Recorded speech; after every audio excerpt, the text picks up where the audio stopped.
حضرت میکائیل علیہ السلام ایک عظیم اور بلند مقام رکھنے والے فرشتہ ہیں جنہیں اللہ تعالیٰ نے دنیا کے نظام قدرت کے چلانے کی ذمہ داری سونپی۔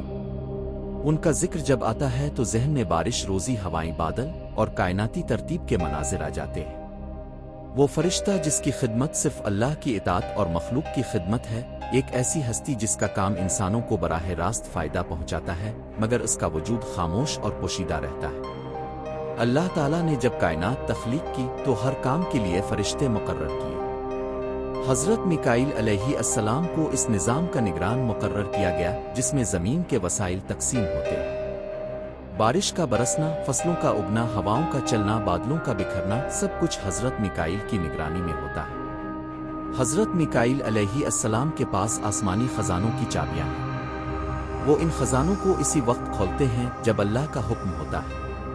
ان کی ڈیوٹی ظاہری طور پر موسم، ہوا، پانی اور زمین سے متعلق ہے مگر در حقیقت وہ اللہ کی مخلوق کی زندگیوں کو سنوارنے میں اہم کردار ادا کرتے ہیں۔ کہا جاتا ہے کہ حضرت میکائیل کا چہرہ نور سے منور ہے، ان کے پر بہت وسیع ہے اور ان کے جسم سے ایک خاص طرح کی روشنی نکلتی ہے۔ وہ ہر وقت اللہ کی عبادت میں مشغول رہتے ہیں اور ان کی عبادت کا انداز دوسروں سے مختلف ہے۔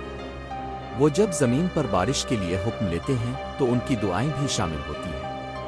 اگر کوئی قوم نافرمانی کرے تو وہ بارش روک دیتے ہیں اور اگر کوئی قوم عبادت گزار ہو تو ان پر بارش برسنے دیتے ہیں۔ حضرت میکائیل علیہ السلام کی ذمہ داریوں میں صرف پانی، ہوا کی تقسیم نہیں بلکہ دنیا کی مادی اور روحانی نعمتوں کی تقسیم بھی شامل ہے۔ وہ انسانوں کے رزق کا انتظام بھی اللہ کے حکم سے کرتے ہیں۔ اگر کوئی بندہ سچائی، انصاف اور محنت کا راستہ اختیار کرے تو حضرت میکائیل کے ذریعے اس کی روزی آسان کی جاتی ہے۔ وہ زمین کی پیداوار کو بڑھاتے ہیں، درختوں کو پھل دیتے ہیں اور زمین کے سینے سے خزانوں کو نکالتے ہیں۔ ایک وقت تھا جب حضرت میکائیل فرشتوں کی ایک جماعت کے ساتھ آسمان سے اترتے اور کسی قوم پر بارش برساتے۔ وہ بادلوں کو حکم دیتے کہ فلاں علاقے پر برسیں، فلاں پر نہ برسیں۔ ان کے ہر حکم میں اللہ کی حکمت شامل ہوتی ہے۔ حضرت میکائیل کا کام صرف مادی اشیاء تک محدود نہیں، وہ انبیاء کی مدد بھی کرتے۔ جب کوئی نبی اپنی قوم کے لیے دعا کرتا تو حضرت میکائیل اس دعا کی قبولیت کے انتظامات کرتے۔ اگر کوئی نبی فاقہ زدہ ہوتا، حضرت میکائیل کے ذریعے آسمان سے رزق آتا۔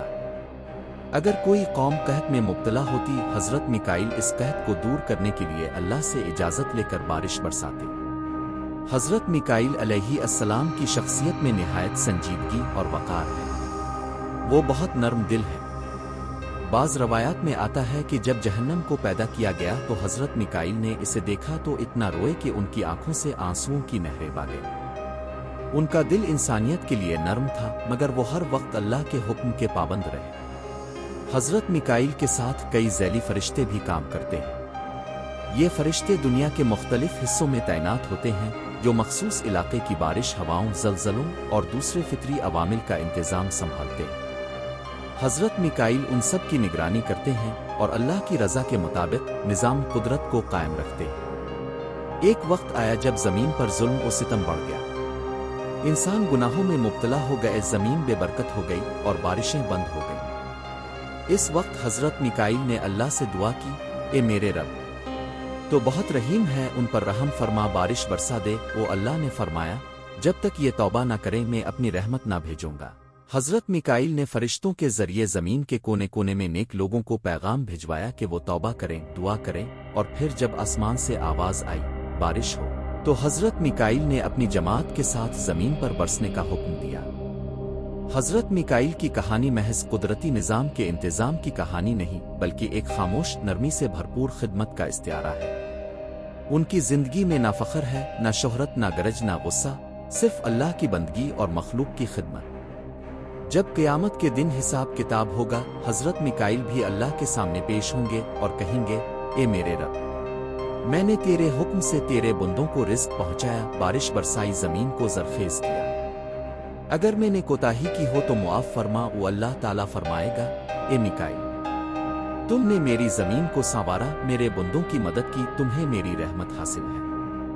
حضرت میکائیل کی یہ داستان ہمیں یہ سکھاتی ہے کہ ہر نظام کے پیچھے ایک عظیم ہاتھ ہوتا ہے۔ ہمیں جو پانی ملتا ہے، جو ہوا ملتی ہے، جو کھیت اگتے ہیں، جو درخت سایہ دیتے ہیں، یہ سب اللہ کے حکم سے اور حضرت میکائیل کی نگرانی میں ہمارے پاس آتے ہیں۔